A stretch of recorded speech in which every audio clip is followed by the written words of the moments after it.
एक नाम रविकांत सिन्हा फिल्मों में अब बड़ा नाम बन चुके हैं। Actor, director. एक मिडिल क्लास फैमिली का ना अपना एक सपना होता है बचपन से ही।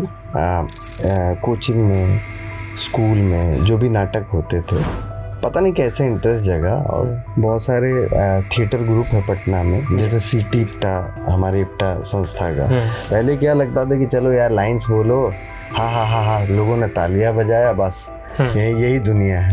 हर कोई डपली बजाएगा, गांधी मैदान में कटोरा लेके। बॉलीवुड में कब एंट्री मिली?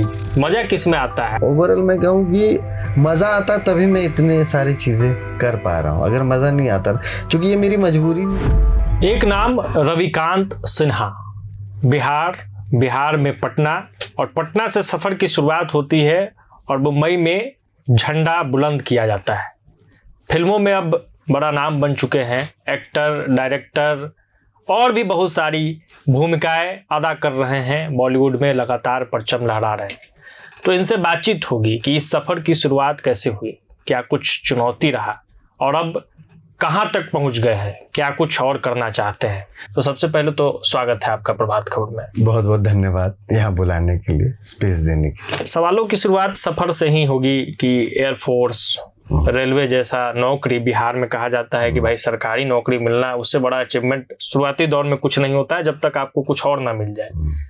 तो ये सब छोड़ के वैसे सफर में जाना जहां तय नहीं है मंजिल, कि मिलेगा नहीं मिलेगा, कितनी चुनौती है, कैसे सोच लिए, ये हिम्मत कैसे आई?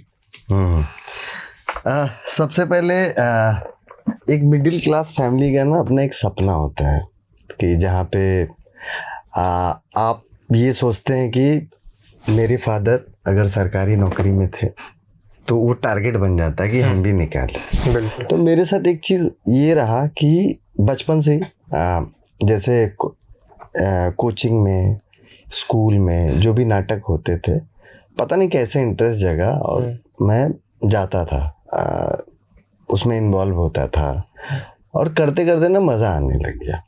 साथ में मेरी एक बड़ी बहन है, उनका नाम है शैली सिन्हा करके। वो ना बचपन में हमको बहुत फिल्म दिखाई है। तो पहले तो ये आप जाते थे, फिल्म क्या है, एंटरटेनमेंट का एक माध्यम है, तो आप उसमें इन्वॉल्व होते थे, जाते थे, देखते थे, अच्छा लगता था। हमको ये पता नहीं था कि वो सफ़र कब से कब कैसे उसको हम बाई प्रोफेशन में लेकर के आएंगे, ये तब तक नहीं पता था। तय नहीं था कुछ भी। लेकिन उस दौरान ये था कि कोचिंग में या स्कूल में इतने अच्छे रिस्पांस आ रहे थे। उसके बाद हम बहुत सारे थिएटर ग्रुप है पटना में, जैसे सिटी इप्टा, हमारे इप्टा संस्था का, वहाँ जुड़ा। फिर हमारे एक गुरुजी हैं, धनंजय नारायण सिन्हा थे, वो संजय उपाध्याय के भी गुरुजी हैं, तो उनके साथ जुड़ा तो और दिमाग थोड़ा सा और क्लियरिटी मिलने लगी। पहले क्या लगता था कि चलो यार लाइंस बोलो, हाँ हाँ हाँ हाँ, लोगों ने तालियां बजाया, बस यही दुनिया है। लेकिन धीरे धीरे पता चला ये दुनिया नहीं है। अगर किसी जहाँ पर आप, जैसे नाटक है, एक ढंग से प्ले है, खेलना हम लोग कहते हैं। जैसे लोग बैडमिंटन खेलते हैं, क्रिकेट खेलते हैं, हमारे लिए वैसे ही खेल है। तो उस खेल को अगर आप बाई प्रोफेशन में लाते हो तो उसके लिए ट्रेनिंग की ज़रूरत होती है। तो थिएटर करते करते इतनी चीज़ें आती गई, किताबों का पढ़ना, राइटर्स को पढ़ना, समझना, करते करते कुछ इंस्टीट्यूट के बारे में हमें पता चला, जिसमें भारतेंदु नाट्य अकादमी, राष्ट्रीय नाट्य विद्यालय जो NSD में है, BNA जो है लखनऊ में है, FTI पुणे में है, FTI फिल्म स्कूल पुणे। तो जब ये सिलसिला चला तो अब ये तो था चीज़ें कि चलो एक्टिंग लाइन में जाने के लिए। उससे पहले मेरा क्या हुआ कि रेलवे में चयन हो गया as a TC, ticket collector. तो चूँकि मैं पढ़ने में ठीक था और अच्छा ही था, मैं इस मामले में अपने आप को बहुत प्राउड फील करता हूँ कि पढ़ाई को लेकर के कभी मैंने कॉम्प्रोमाइज़ नहीं किया। और वही हुआ कि मैं पटना यूनिवर्सिटी का स्टूडेंट हूँ, वाणिज्य महाविद्यालय से, और ओरिएंटल कॉलेज से मेरा इंटर हुआ था, और गवर्नमेंट हाई स्कूल से मैंने मैट्रिक पास किया।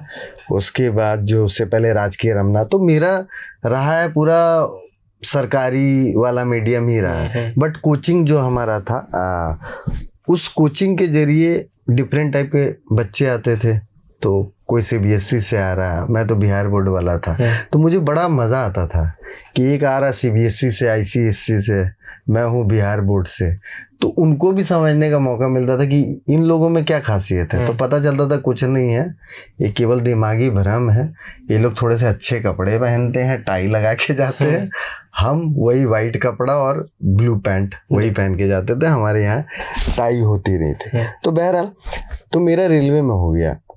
तो घर वालों को लगा चलो फादर के बाद जो है अब हो गया, अब मामला सेट हो गया, अब तो सरकारी नौकरी हो गया। जब हम गए खड़गपुर रेलवे में, TC थे वहाँ पे, और मेरा काम वही था कि एक बैकलॉग मिलता था, वो जाते थे, कभी भाग के जाओ, वो जो ड्राइवर है उसको पकड़ा दो, वो एक दे देता था, उसको जाकर के मुझे इन्वेंट्री करना होता था, वो करता था। इसके अलावा जो समय बच जाता था उसमें जो लोग पैसेंजर आते जाते थे तो टिकट चेक करना बेसिकली स्टेशन पे। तो मैं कई बार क्या करता था ना, छोड़ देता था, मतलब शकल से ही पता चल जाए बेचारा गरीब है, मैं तो इवन प्लेटफॉर्म क्रॉस तक करा देता। तो मेरे सीनियर लोग ना मुझे बोलते थे, क्योंकि वो लोग घुसखोरी, मतलब वहाँ पे भयंकर रेलवे में ना बहुत। तो आप नहीं कभी कुछ ले लिए? कभी कुछ नहीं, बिकॉज ऑफ मेरे फादर का ये देन है, वो कहते थे ईमानदारी से जियो, ईमानदारी से मरो, सिंपल सी बात है, और बचपन से उन्होंने सीख दिया था। तो हुआ क्या कि उस दौरान मैं कोई पैसे वैसे लेता नहीं था, तो मेरे जो सीनियर्स थे वो बोले अरे कैसे घर बनाएगा और ऐसे करेगा। तो मैं बोलता था कि भाई आप लोग भी कंपटीशन दे के आए हो, हम भी दे के आए हैं, मुझे आपसे ज्ञान लेने की जरूरत नहीं। तो वहाँ पे एक स्टेशन मास्टर थे, तो वो बोलते थे कि तेरे लिए काम नहीं है। हम बोले पता है कि मेरे लिए नहीं है, हम तो बस एडजस्ट कर रहे हैं। और बहुत छोटा था यार, इंटर करते ही मेरा हो गया था। तो बट एक लायबिलिटी थी कि चलो घर का भी चीज़ें समझना है और वो सारा, बट करते करते क्योंकि उससे पहले ना मेरे फादर की डेथ हो गई थी। वो जॉब मेरे लिए होना, अगर जॉब नहीं होता ना तो शायद मैं थोड़ा मेंटल हो चुका होता। मुझे मेरे फादर दिखना शुरू हो गए थे, क्योंकि मैं बहुत क्लोज था फादर के साथ। खैर बहरहाल वो चीज़ें चलती रही, 1.5 साल चला। उसके बाद मेरा एक दिन ऐसे ही मन गया, मैंने स्टेशन मास्टर सर को बोला कि सर मैं रिज़ाइन दे रहा। तो बोल रहे रिज़ाइन मत दे, एडहॉक में भी एक चीज़ होता है कि कोई और तुम्हारा नौकरी कर लेगा, तुम केवल मंथली आकर के साइन करके चले जाना, एंड में सैलरी आता रहेगा, उसका जो पैसा होगा उसको बढ़ जाएगा। तो मैंने बोला देखिए मेरे तरह बहुत लोग होंगे जो कंपटीशन फेस करके आ रहे हैं, बिल्कुल है ना, और बहुत लोग ऐसे हैं जो सालों से लगे हुए हैं जिनके हो नहीं रहे, तो उससे बेटर है कि मैं रिजाइन ही मार दूं, किसी और का भला हो जाए ये करने से।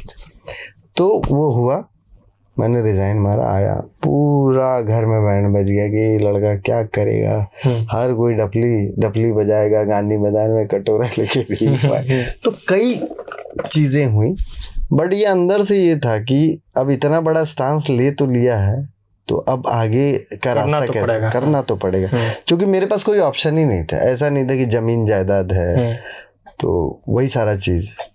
खैर बहरहाल ये चीजें चली, और होते होते मैंने अपने यहाँ से ग्रेजुएशन शुरू कर दिया, पढ़ाई होती रही, थिएटर किया, ऑल ओवर इंडिया टूर भी किए हमने।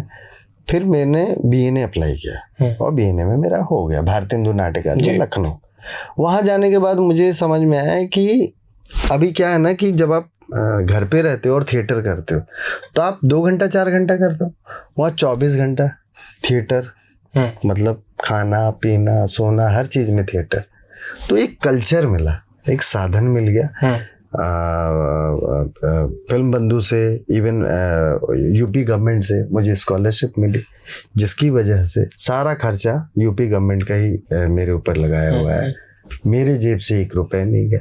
उन्होंने अच्छे से पढ़ाया समझाया, तो धीरे धीरे ना एक रास्ता बनना शुरू होगा। और इससे पहले जब मेरा BNA में हुआ 2008 में, उससे पहले 2007 मिड की बात है, मैंने एयरफोर्स भी अप्लाई किया था और उसमें हो गया मेरा। ये भी मतलब ड्रीम जॉब होता है कि भाई एयरफोर्स। हाँ, और पता नहीं ये ऊपर वाले की रहमत रही होगी या मेरी मेहनत, और ऊपर जो मेरे तकदीर में लिखा था वो चीज़ें हुई। तो ऑप्शन तो था, लेकिन मैंने वो बुक में छुपा के मैं अपना निकल गया। घर वाले को जानकारी नहीं थी कि भाई नौकरी हो गई? उनको पता चला कोई लेटर आया होगा टाइप, हाँ ठीक है। मैंने देखा और रख के चला गया। जब मैं बीने गया 1 साल बाद दीदी ने किताब इधर उधर सेट किया, वो तो निकल गया। तो बोले कैसा तुम पागल हो यार, तुम्हें बताया नहीं? हाँ बोले हमको जाना ही नहीं था, एक जॉब करके फिर दूसरा जॉब करो। तो उससे बेटर है कि हम ये लाइफ ज़्यादा मेरे लिए अच्छा लग रहा है कि जहाँ पे एटलीस्ट जो मैं चाहता हूँ वो मैं कर पाऊँ। बॉलीवुड में कब एंट्री मिली? मेरी एंट्री मिली जब मैं BNA से पास आउट हुआ। तो उस दौरान ना कि अब मुझे मिला शिफा त्रिपुरारी शर्मा जी का। तो वो जब प्ले में कर रहा था तो प्ले के दौरान पैसे भी अच्छे खासे मिले, कुछ 1.5-2 महीने के कुछ 4.5 लाख रुपए मुझे मिले। तो हम लोग चलो थिएटर में भी पैसे हैं, जैसे लोग कहते थिएटर में पैसा नहीं, ये नहीं। तो वो बहुत ही कमर्शियल प्ले था, उसमें होस्ट कर दी थी प्रियंका चोपड़ा।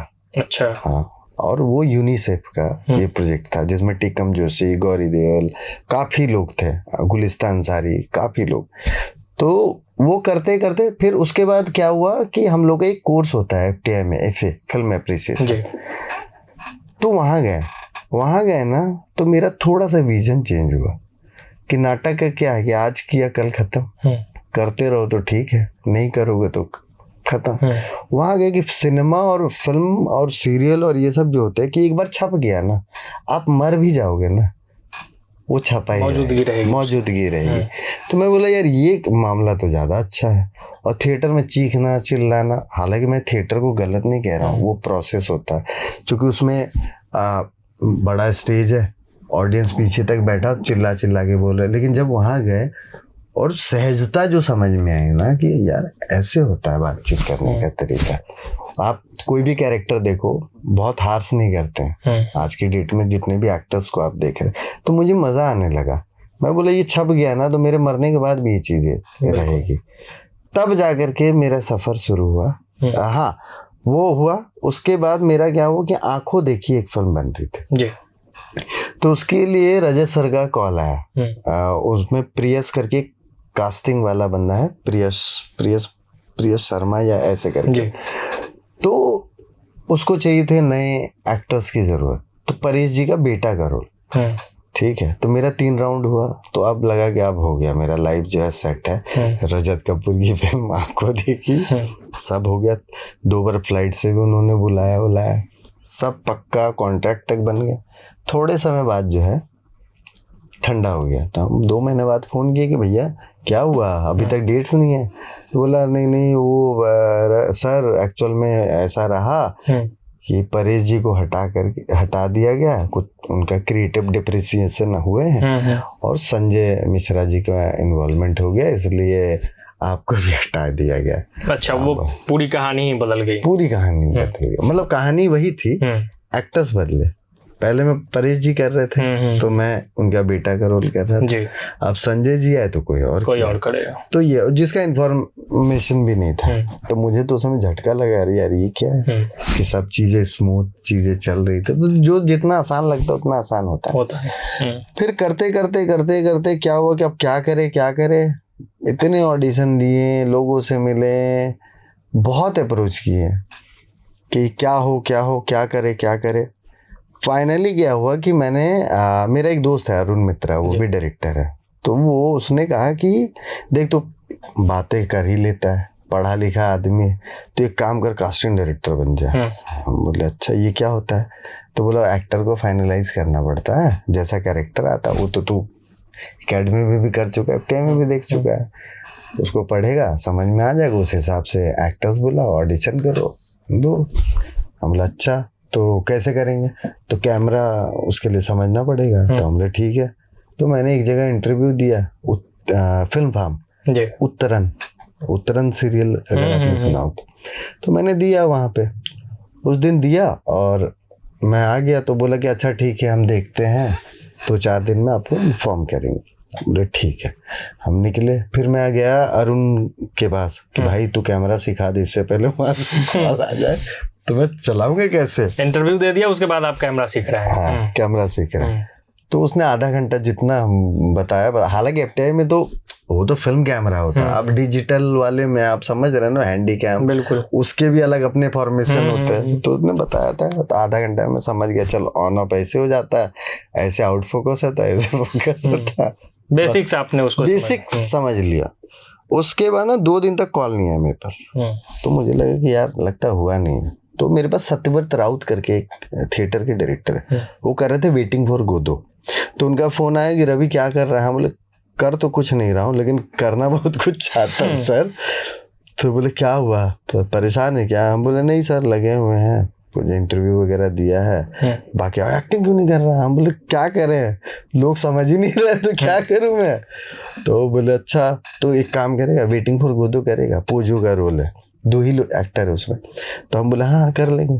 तो तू एक काम कर, हैदराबाद आ, टिकट भेज रहा हूँ तुझे और ये पैसे दूंगा। हमने ठीक है डन, टिकट भेज दिया। कट टू आज मुझे जाना है कल रात में बस से हैदराबाद, बॉम्बे से।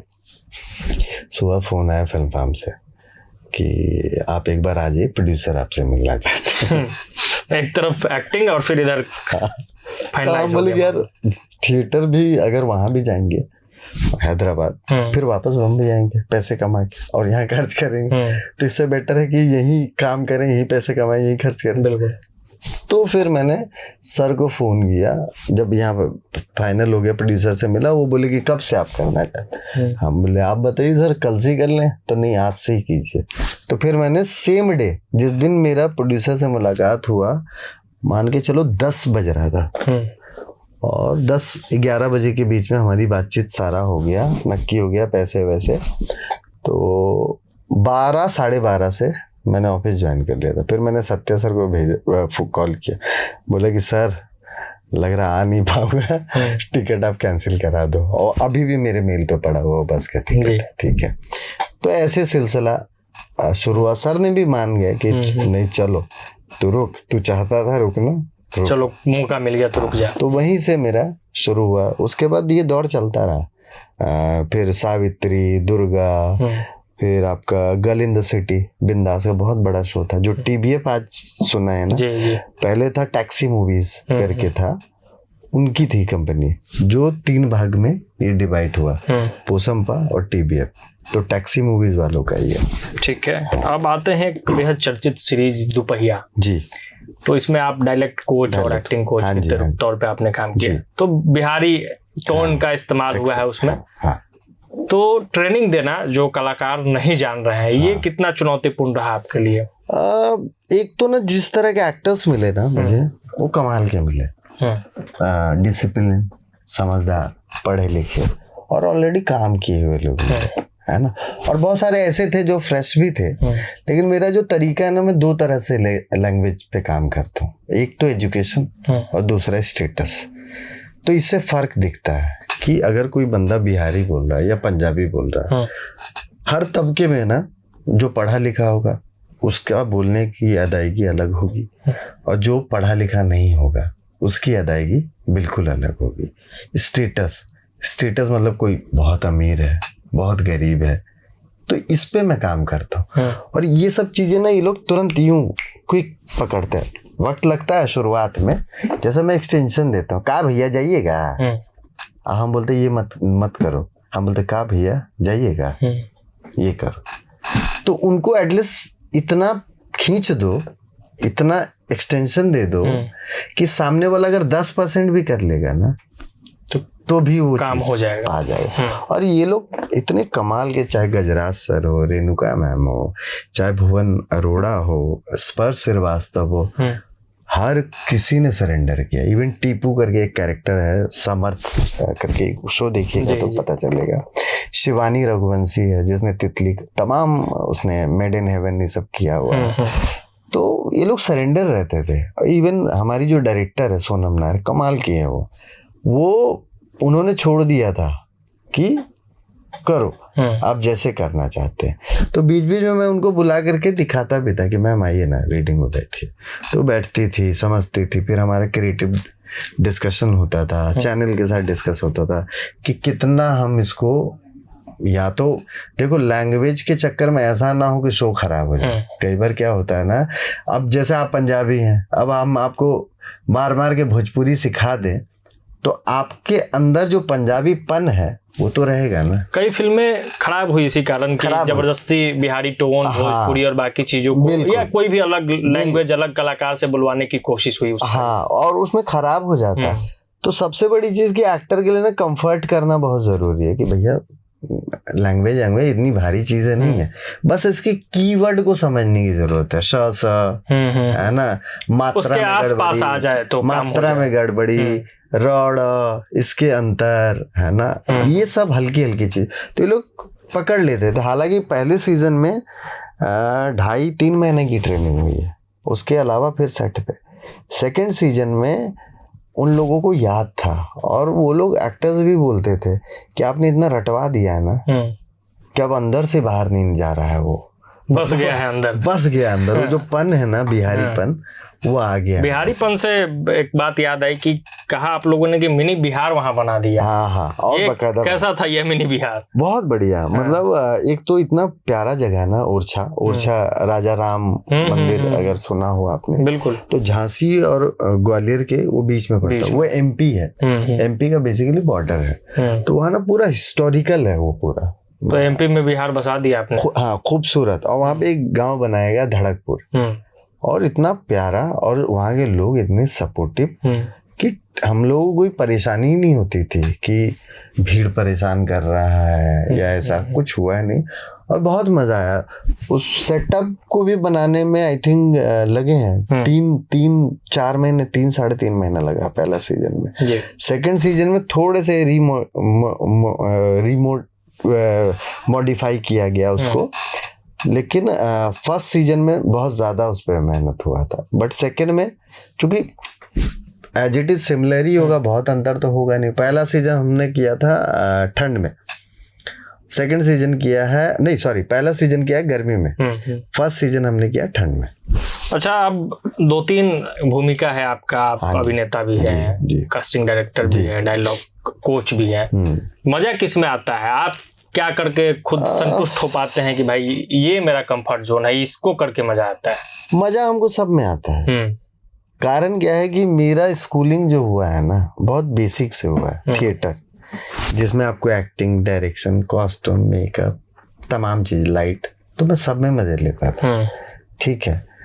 इवन इसमें फिल्म लाइन में भी क्या हुआ है कि जैसे मैं कास्टिंग करता हूँ उसमें भी उतने ही मजे लेता हूँ, लैंग्वेज कराता हूँ उसमें भी, जब डायरेक्ट करता हूँ उसमें भी उतने ही मजे लेता हूँ, और राइटिंग करता हूँ तो भी उतना ही मजे लेता हूँ। तो ओवरऑल मैं कहूँ कि मजा आता तभी मैं इतने सारी चीजें कर पा रहा हूँ। अगर मजा नहीं आता, क्योंकि ये मेरी मजबूरी नहीं है कि एक होता ना कि नहीं मैं इसी के लिए ही बना हुआ हूँ, उसके लिए मैं 2 साल ऐसे तकिया लगा के वेट करूंगा कि कोई मुझे काम देगा फिर मैं करूंगा। नहीं, मैं वेट नहीं कर सकता, मुझे काम आता है, मैं कर रहा हूँ, और मजे सब में आ रहा है मुझे। एक नाम खूब चर्चा में है, पंकज त्रिपाठी। हाँ जी। आपका रिश्ता तो पुराना है, 2019 में किस्सेबाज में आप लोग साथ थे। कैसा अनुभव उनके साथ काम करने का? बहुत कमाल के हैं, मतलब प्यारे हैं और थोड़े नटखट हैं वो। मतलब बीच बीच में वो क्या करते हैं कि कुछ मतलब चुगलबंदी करना, ये सब उनकी थोड़ी सी आदत है। कुछ याद है क्या? जैसे याद है एक सीन कर रहे थे वो, किस्सेबाज का शुरुआत का सीन है जहाँ पे उनकी हथकड़ी है, जिसमें वो जो पुलिस वाली है वो कह रही है कि जल्दी बता किसने किया ये, किसने मारा उसको। तो बोलते हैं कि अभी बता दे, पहले खाएंगे पिएंगे। अच्छा ये बताएं मैडम जी, शादी कीजिएगा हमसे, हम सब बता देंगे। तो करते करते ना उस समय क्या हो रहा था कि बहुत सारे लाइंस थे उनके, चंबल्स हो रहे थे, मतलब इधर उधर जा रहा था, बीच में कुछ खा जा रहे थे। तो ना एक लोटा था, वो लोटा उठा के ना ठाक ठुक कर रहे थे। तो मैंने डायरेक्टर को बोला यार ये लग रहा लाइन याद नहीं है इनको। तो बोला एक बार तू जा, तू बोल दे। तो बोले ठीक है। मैं बोले भैया लाइन में नहीं याद है। अरे यार तुम तो गजब कर रहे हो। हम बोले नहीं लाइन नहीं याद है आपको यार, तो भाई देखिए उसको पहले। तो उन्होंने फिर उसको करेक्ट किया, बोले रुक जा 10 मिनट टाइम दे, इसको हम सही करते हैं। तो ये सब हरकतें करना, बीच में क्या है कि कुछ गमछा इधर का उधर कर देना, कंटिन्यूटी, तो ये सब मजे लेते थे बेसिकली। और खाने में बहुत चटोर आदमी है वो, खाने के शौकीन तो है, और खूब चर्चा होती है। बनारस में हमने तो खूब भरपूर खाया है। तो अब बारी आता है कि अब आगे क्या, तो एक फिल्म आ रही है, शॉर्ट फिल्म धप। धप क्या है धप? धप है बेसिकली गिरने के बाद का जो आवाज, अचानक से जो इंसान जब गिर जाता है जमीन पर जो साउंड आता है वो है धप। लेकिन ये धप ऐसा धप है ना जिसमें कोई साउंड नहीं है। अच्छा, बेसिकली क्या है, एक लाइन में मैं बता देता हूँ कि कॉन्शियस और सबकॉन्शियस माइंड की ये लड़ाई है, मतलब चेतन अवचेतन जिसको हिंदी में कहते हैं। तो बेसिकली ऊपर से हर इंसान अच्छा लगता है, बट अंदर जो उसकी कमियां हैं, वो जो बहुत क्लोजर बंदा है वो समझ पाता है, या नहीं तो वो कई बार वो भी नहीं समझ पाता है, ठीक है। लेकिन समय के साथ वो चीज़ें बाहर आने लगती है। तो उसमें काफ़ी एक्टर हैं, मतलब विक्रम कोचर है, एक जयंतिका सेन गुप्ता करके, विक्रम कोचर जिसने डंकी, काफ़ी बड़ी बड़ी फिल्में उसने करी है, रक्तांचल, तो वो है। फिर जयंतिका सेन गुप्ता है, फिर मतलब काफ़ी 14-15 एक्टर्स हैं उसमें। तो उसकी खासियत क्या रही कि एक रात की कहानी है, सुबह होती खत्म हो जाती है, और रात क्या होती है, छोटी होती है, दिन आपको बड़ा मिलता है। तो वो बड़ा चैलेंज रहा हमारे लिए, उस तरह का ताना बुनना और कैरेक्टर में रहते हुए चीज़ें करना। तो उसको अप्रिसिएशन बहुत मिल रहे हैं।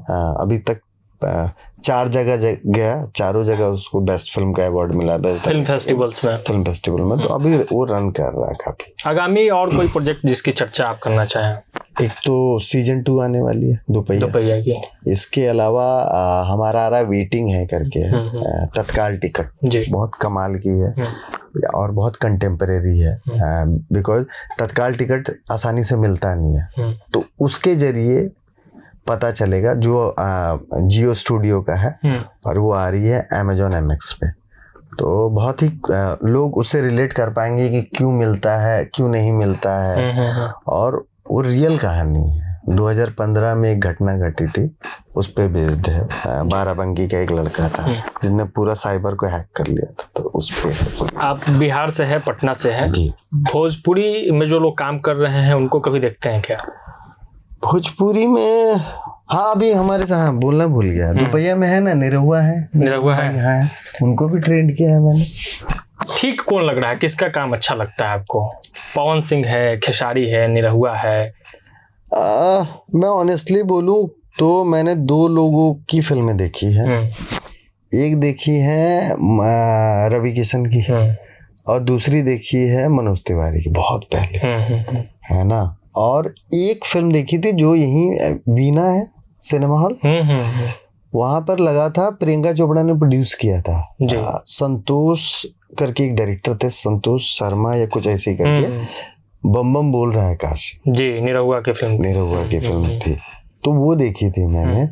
उसके अलावा मैंने मतलब मेरा कोई, चूंकि मेरा तो इसमें कौन बेहतर, रवि किशन, मनोज तिवारी? सब अपनी जगह बेहतर है, सब में अपनी खासियत। गाना सुने कभी पवन खेसारी इन लोगों का? कभी गाना तो ऐसे शादी वादी में जो चलता रहता है, स्पेशली टीवी पे लगा के तो नहीं सुना, कभी नहीं सुना? नहीं, बिल्कुल नहीं सुना है। अच्छा, जब बात होती है फिल्म इंडस्ट्री की, तो भोजपुरी इंडस्ट्री एक ऐसा इंडस्ट्री जो डाउनफॉल में है। हाँ। फिल्में या तो आ नहीं रही, आती है तो पता नहीं कहाँ चलती है, ठीक है, क्योंकि सिनेमा घरों में दिखती नहीं। क्या कारण लगता है इस डाउनफॉल का, जबकि बाकी का सिनेमा आगे बढ़ रहा है इंडस्ट्री? नहीं, कारण देखिए, मैं तो बहुत ज़्यादा देखता नहीं हूँ, लेकिन इतना कह सकता हूँ, अगर चीज़ें जा रही है तो 2 चीज़ें हैं। एक तो कंटेंट आज की डेट में ना बहुत पावरफुल चीज़ है, बिल्कुल, ठीक है। अगर आपके पास अच्छे कंटेंट होंगे, और एक्टर्स का क्या है ना कि एक्टर भी आपको समझना पड़ेगा कि कंटेंट के हिसाब से एक्टर कास्ट कीजिए। अब 50-55 साल को आप एक्टर को आप हीरो बना रहे हो, तो ये आपको समझना पड़ेगा चीज़ें, तो वो भी आपको तय करने की ज़रूरत है। तीसरी चीज़ की जनरली जैसे शादी ब्याह में भी बहुत सारे फूहड़ गाने और ये सब जो चल रहे हैं, हमको लगता है इस पे थोड़ा सा, चूँकि देखो ना, हिंदी फिल्मों के गाने बनने में 1-1 करोड़ लग जाते हैं, और भोजपुरी के गाने बनने में 5-10 हजार रुपए में यही पीछे ही रिकॉर्डिंग हो जा रहा है। आप समझ रहे हो, 10-10 हजार में 2-2.5 घंटे कोई भी में लड़का आ रहा है, ऑटो ट्यून लगा रहा है और गाना गा दे रहा है, और गंदे वल्गर। तो मुझे लगता है इस पे थोड़ा सा रोक लगाने की जरूरत है, क्योंकि इंटरटेनमेंट का मतलब ये नहीं है कि आप कुछ भी परोसिए ना, आप इंटरटेनमेंट के जरिए मैसेज क्या दे रहे हैं, ये ज्यादा जरूरी है। और एक बात ये भी है कि बजट का भी बहुत डिपेंड करता है। अब जिस तरह की भोजपुरी फिल्में बन रही हैं, अब बनाएंगे 50 लाख रुपए में, एक तरफ फिल्में बन रही हैं जिसका बजट ही है 15 करोड़ 20 करोड़, तो उससे भी बहुत फर्क पड़ता है। एक तरफ बन रहा 10 दिन 12 दिन में पूरी फिल्म बना रहे हैं भोजपुरी, आप सोचिए क्या ही क्वालिटी होगा।